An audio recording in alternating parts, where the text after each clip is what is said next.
இப்போ உங்களுக்கு இந்த சினிமாவோட பார்வை எப்படி வந்தது, சினிமாவை எப்படி கொண்டு போகலான்னு தோணுச்சு, இந்த டைரக்ஷன்ல இந்த விஷயத்த இந்த ஸ்டோரியை எப்படி கொண்டு போகலாம், மக்கள்கிட்ட எப்படி சேர்க்கலாம் அப்படின்ற மாதிரி எப்போ உங்களுக்கு தோணுச்சு?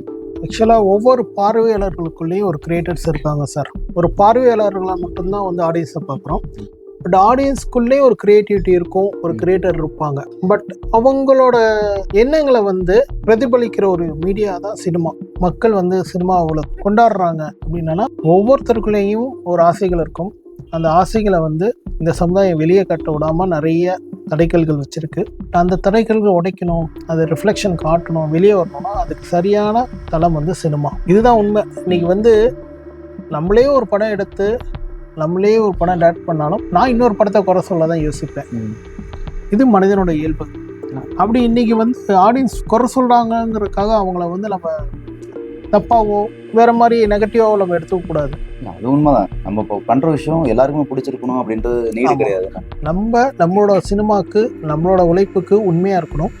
முடிந்த அளவுக்கு எல்லா ஆடியன்ஸ்க்கும் கொண்டு போய் சேர்ற மாதிரி ஒரு விஷயங்கள் பண்ணணும். நீங்கள் ஒரு விஷயத்தனுக்கு உண்மையாக போனீங்கன்னா கண்டிப்பாக அது ஒரு விஷயம் நோக்கி உண்மையாக வரும். அது ரெண்டுமே சந்திக்கிற இடம் தான் வெற்றி. சரி சார். நம்ம இன்னைக்கு வந்து சினிமாவுக்கு உண்மையாக இருந்தால் சினிமா நமக்கு உண்மையாக இருக்கும். இதுதான் என்னோட கருத்து.